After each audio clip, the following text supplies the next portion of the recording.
బిడ్డ మీ అందరికీ ఆప్తుడు సోదరుడు కంచర్ల భూపాల్ రెడ్డి అన్న గారు గత 10 సంవత్సరాలుగా నల్లగొండ జిల్లాని తన సమర్థవంతమైన నాయకత్వంలో అభివృద్ధి బాటలో సంక్షేమ బాటలో కేసీఆర్ గారి మార్గదర్శకత్వంలో సమర్థవంతంగా నడిపించిన మాజీ మంత్రివర్యులు సూర్యాపేట శాసనసభ్యులు అన్న అంతకల్ల జగదీశ్వర్ రెడ్డి గారికి రాష్ట్రంలో 400 రోజుల్లో 410 మంది రైతులు ఆత్మహత్య చేసుకుంటే రైతుల స్థితిగతులు చూసి కాంగ్రెస్ పార్టీ మోసాన్ని చూసి పెద్దలు కేసీఆర్ గారు ఒక నిర్ణయం తీసుకొని రాష్ట్ర మాజీ వ్యవసాయ శాఖ మంత్రిగా ఉన్న నిరంజన్ రెడ్డి గారి నేతృత్వంలో రైతు స్థితిగతుల అధ్యయన కమిటీ వేస్తే ఈరోజు ఆ కమిటీ సభ్యులు మొత్తం నిరంజన్ రెడ్డి గారితో సహా అందరూ కూడా వచ్చున్నారు.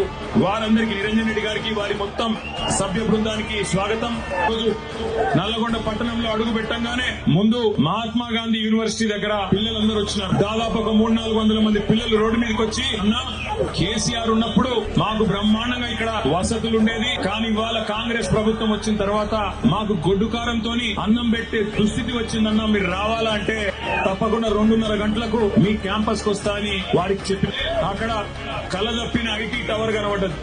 మరి అందులో వెంకటరెడ్డి వచ్చినాక ఎవరన్నా ఉన్నారో లేకపోతే తాగుబోతులు అడ్డాయిందో నాకు తెలియదు, కానీ మొత్తానికైతే కలదప్పింది ఐటీ టవర్. ప్రపంచంలో ఏ శక్తి కూడా ప్రజాశక్తి కంటే గొప్పది కానే కాదు. అది రుజువు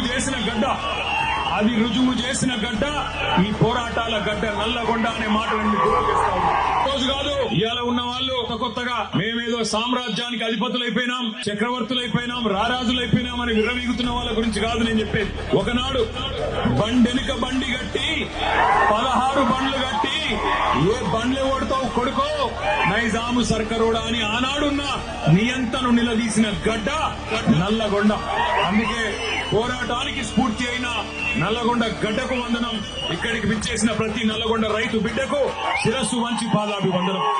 అప్పుడు మనం పైసా జమ చేసి పెట్టిన 7,600 కోట్లు అట్లే ఆగిపోయినాయి. ఎలక్షన్ అయిన తర్వాత పార్లమెంట్ ఎలక్షన్ ముందు సహజంగా కేసీఆర్ గారు ఉన్నప్పుడేమో నాట్లు వేసేటప్పుడు రైతు బంధు పడుతుండే, కానీ రేవంత్ రెడ్డి వచ్చిన తర్వాత ఒకసారి మాత్రమే రైతు బంధు పడుతుంది. ఎప్పుడది నాట్లప్పుడు కాదు, ఓట్లప్పుడు పడుతుంది. పార్లమెంట్ ఎలక్షన్ ముందు ఒకసారి వేసినట్టు చేసిండు, అది కూడా మనం దాచిపెట్టిన పైసలే. ఆ రోజు 7,600 కోట్లు అది వేసిండు. ఇప్పుడు మళ్ళీ ఎలక్షన్లు వస్తున్నాయి, జెడ్పీటీసీ ఎలక్షన్లు, ఎంపీటీసీ ఎలక్షన్లు, సర్పంచ్ ఎలక్షన్లు వస్తున్నాయి. మళ్ళా ఓట్లు దుబ్బుకోవాలి కదా. అందుకే కొత్త డ్రామా జనవరి 26కు మొదలవుతుందట, మార్చి 31 దాకా సాగుతుందట. బ్యాంకులు అందరినీ పిలిచిండ్రు.